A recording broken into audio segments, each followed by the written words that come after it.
Hey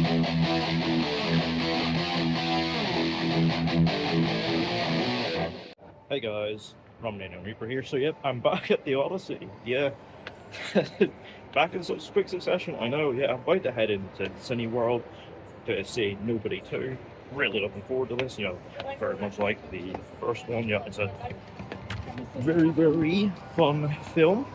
You know, I'm hoping that this one will be just as fun. You know, it'll be leaning into a sort of more colourful comedic tone with this one, but you know, I'm hoping that it'll deliver exactly what I'm here for you, which is Bob Odenkirk kicking ass.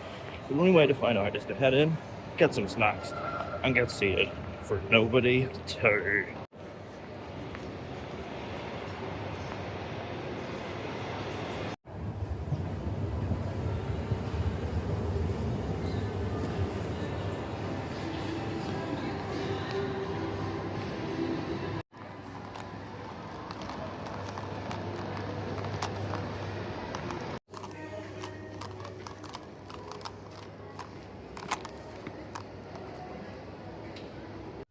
So yeah, I've got my popcorn here and a Pepsi, ready for a perfectly normal Hutch Mansell holiday.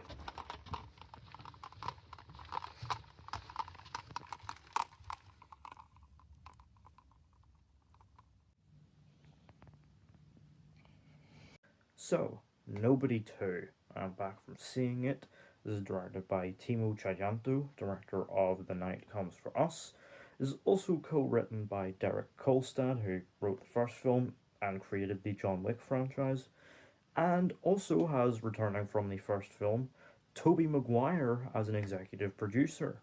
And look, I really enjoyed that first film. It was a great fun action film. You know, the action scenes were, you know, they were high energy, they were stylish, violent.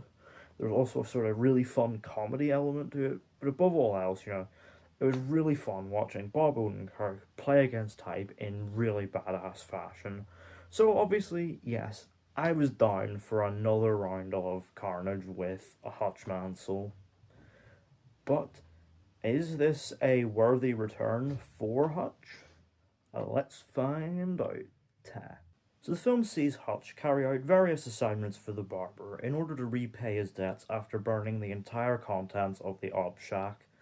However, as he settles back into the routine of his old ways, he also finds himself drifting apart from his family, and so, to make up for his absence, he decides to take a break from the killing in order to take his family on vacation to Plummerville, a holiday resort with everything a family making memories could want: a water park, a fairground, an arcade, some duck boats, and a very dark secret, because Plummerville is also a front for a bootlegging operation run by some very shady characters.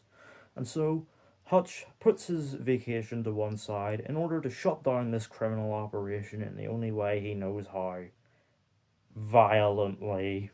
So obviously, yes, I was really looking forward to this. You know, I really enjoyed the first, but it's certainly easy to have doubts around, you know, sequelitis. You know, this is coming 4 years after the first, and you know, the first film's director, Ilya Naishuller, did not return for this one. But worry not, because this is a sequel that is every bit as fun as the first.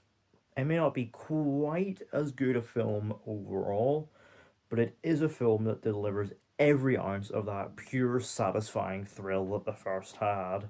And obviously, story-wise, it does very much retread territory that the first also walked. You know, right down to an opening montage, you know, showing the days in the week of the, you know, routine of the Mansell family life.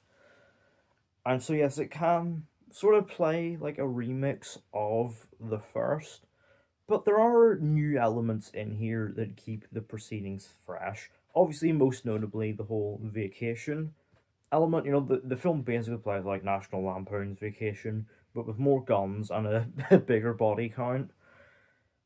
And so obviously, with that, it leans into a sort of lighter, you know, goofier tone, with a sort of more emphasis on the comedy. And of course, that comic streak, much like the first, really shines through here. There's plenty of very funny moments to be had here. And of course, the whole vacation thing extends to the film's aesthetic, which, trades the sort of gritty suburban settings of the first for, warmer, vibrant colors with these, sun-kissed exteriors and, neon-lit interiors. The film looks beautiful. And there's also some sort of interesting, expansions to the character dynamics at play here. Notably a whole nature versus nurture thing, and stuff about parental influence. Perhaps they could have explored that a little deeper, but it is an interesting way of expanding on the characters and their dynamics from the first. But obviously, what we're here for is the action, and yeah, the film delivers on it big time. Obviously, it doesn't have quite the raw brutality that Chiganto brought to the fight scenes in The Night Comes for Us, but it has every bit the fast paced, high energy choreography, and it is great. Whether it be the inciting incident in the arcade or the duck boat fight scene, which I guess is basically a stand in for the bus fight from the first. Hell, the duck boat is even referred to as being a bus on water. So make of that what you will, but the fight scenes here are great.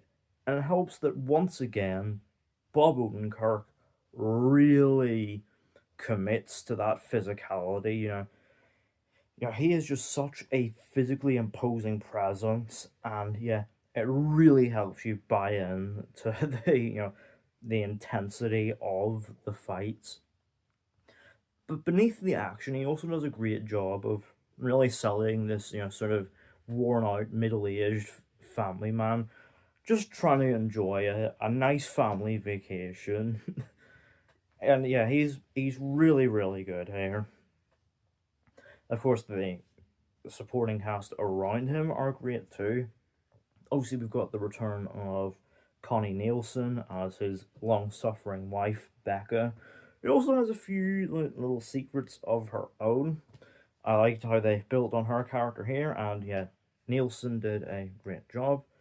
Well, we also have the return of Riza as Hutch's adopted brother, Harry, who's become much more zen and spiritual since we last saw him in the first. A very fun addition to his character. We also have the return of Christopher Lloyd as Hutch's dad. Yeah, he was great, great fun in the first, and he is great fun here as well. It's just really satisfying seeing him just have the time of his life in this role. We also have the new addition of John Ortiz as Wyatt, the fairly sympathetic owner of Plummerville, who's put into the middle of a bad situation. And of course, the villains here are great fun as well. We have Colin Hanks, yes, son of Tom, as Abel, the corrupt sheriff of the local town, and yeah, he is a great, great villain. He is utterly hateable with and just slimy, just basically incredibly punchable right from the moment he first appears on screen. He is a great antagonist here, but of course the chief threat is the character of Lendina, played by Sharon Stone. And I mean, Sharon Stone is having a whale of a time here. She is incredibly vicious, cutthroat, but also kind of campy as well. Is yeah, for the screen time she is having a great time just being let loose. It's just a shame that for most of the film, she's kind of left to the sidelines. You know, she's built up to, but doesn't really show up until kind of late on in the film. So it means that she doesn't really have a ton to her as a character. And that's a shame because, man, when she's on screen, she really is a great, great screen presence, just having a blast chewing the scenery. I just wanted a lot more of that, man. But honestly, all these, like, perhaps minor nickels are, all brushed aside because this thing builds to an absolute blast of a climax set at an empty fairground. Yeah, it is so much fun. Just very much playing into that 15 rated Home Alone thing that the first film's climax had, obviously on a much bigger scale this time, and it just has so much fun. Getting creative mileage out of this setting for action, and yeah, it's every bit as satisfyingly violent as you could hope for, but also does a good job of, rounding off Hutch and his family's character arcs too. And honestly, I would be down for a sequel, I'd be down for a third round of Carnage with Hutch. Fingers crossed. Overall, Nobody 2 may not be quite as good as the first, thanks to a reliance on retreading familiar territory, but thanks to an endlessly committed Bob Odenkirk and some great high energy action set pieces, it delivers an experience that is every bit as satisfying and fun. Out of 10, Nobody 2 gets a 7.5. So yeah, let me know down in the comments. Have you seen Nobody 2? What did you think of it? What did you make of it in comparison to the first? And would you be open to seeing a third film with Bob Odenkirk back in this role once more? Let me know all that down in the comments.